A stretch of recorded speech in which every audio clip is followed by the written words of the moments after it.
नमस्कार दोस्तों, जैसा कि हम सब जानते हैं कोरोना नाम की महामारी अपना कहर बरसा रही है। तो इसके लिए आप किसे जिम्मेदार मानते हैं? आप में से कुछ लोग कहेंगे चाइना। जी हाँ, आप बिल्कुल सही हैं। जरा सोचिए, जहाँ से ये महामारी शुरू हुई अचानक से वहाँ पे मामला इतना शांत क्यों हो गया? और जो देश कल सबसे ज्यादा कोरोना संक्रमित था आज वो 11वें नंबर पे है। क्या ये सोचने वाली बात नहीं है? तो दोस्तों, आज हम आपको बताने जा रहे हैं चाइना के बारे में ऐसी बातें जिसे जानकर आपके होश उड़ जाएंगे। तो बने रहिए हमारे साथ वीडियो के अंत तक और जानिए कैसे चाइना अपनी चाल पे चाल चलता है। दोस्तों, जहां पूरी दुनिया गूगल बाबा का नाम लेती नहीं थकती, वहीं चाइना ने गूगल को अपने देश में घुसने तक नहीं दिया। सर्च इंजन्स के नाम पर जहां हम पहले एक्सप्लोरर और अब गूगल का इस्तेमाल करते हैं, चाइना ने हमेशा से ही खुद के बनाए हुए सर्च इंजन्स का इस्तेमाल किया है, जिनमें बैडू, कीहू 360 और सोगुहू शामिल है। इनमें से सबसे ज्यादा इस्तेमाल लोग बैडू का करते हैं। व्हाट्सएप दुनिया का सबसे आसान सोशल नेटवर्किंग ऐप जिसने करोड़ों लोगों को कनेक्ट किया है, चाइना ने इसे भी इस्तेमाल नहीं करने दिया। वहाँ के लोगों को व्हाट्सएप की जगह केवल वीचैट यूज करने की अनुमति है। और दोस्तों, यूसी ब्राउजर के बारे में हम सब जानते ही हैं। ये भी चाइना का ही बनाया हुआ है, जिसे वो गूगल क्रोम की जगह इस्तेमाल करते हैं। साथ ही वो अलग अलग एडवर्टीजमेंट्स लगाकर दुनिया को यूसी ब्राउजर का इस्तेमाल करने की सलाह देते हैं। और जब हमें शॉपिंग करनी होती है तब हम अमेज़न या किसी अदर शॉपिंग साइट्स का इस्तेमाल करते हैं। वहीं चाइना अपने ग्राउंड साइट alibaba.com को बढ़ाने के लिए अभी तक अमेज़न को अपने देश में घुसने ही नहीं दिया। यहाँ के लोग पूरे तरीके से अपने ही चीजों का इस्तेमाल करने में लगे रहते हैं। ये लोग सच्चे देशभक्त की तरह बस अपने देश में बनी हुई चीजों को अपनाते हैं और दूसरे किसी देश की चीजों को भाव तक नहीं देते। और दोस्तों, सबसे ज्यादा दुख की बात तो ये कि चाइना अपना व्यापार पूरी दुनिया में फैलने के लिए अरबों का एक्सपोर्ट करता है। जैसा कि भारत को देख लीजिए, हर साल चाइना भारत में करीब 100 बिलियन का एक्सपोर्ट करता है, जबकि भारत मुश्किल से ही 5 बिलियन एक्सपोर्ट करता है। तो आंकड़े देखकर साफ पता चल रहा है कि चाइना केवल भारत से ही अकेले 95 बिलियन का मुनाफा कमा रहा है।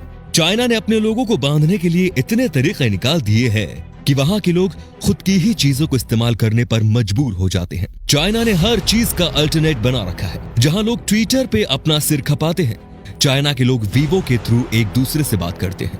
यहाँ तक कि आप सोच भी नहीं सकते, यूट्यूब तक का इन लोगों ने दूसरा वर्जन निकाल रखा है जिसका नाम है यूकू।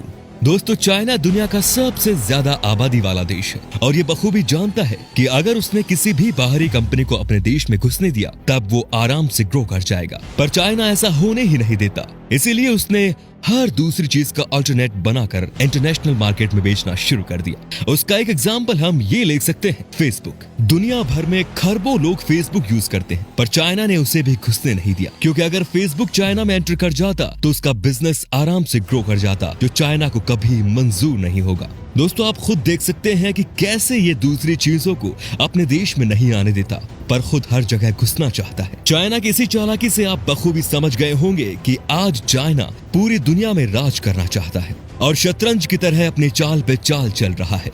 अगर ऐसा ही चलता रहा तो जल्द ही ये हमें मात दे देगा। पर इन सब के बावजूद भी हम होली, दिवाली का सामान लेने जाते हैं तो चाइनीज माल ही खरीदते हैं। लाइट्स से लेकर खिलौनों तक हर चीज, जिससे हम अपने देश का नुकसान और चाइना का फायदा करवाते हैं। और ये नहीं, मोबाइल फोन्स भी हम चाइनीज ही यूज करते हैं। अपने 2 मोबाइल फोन्स ओप्पो और वीवो में ही कंपटीशन करवा के हमारे अंदर इंटरेस्ट पैदा करता है, जिससे हम इन दोनों में से एक फोन जरूर खरीदते हैं। अब दोस्तों, आप सभी जानते ही हैं कि आजकल क्या ट्रेंडिंग है।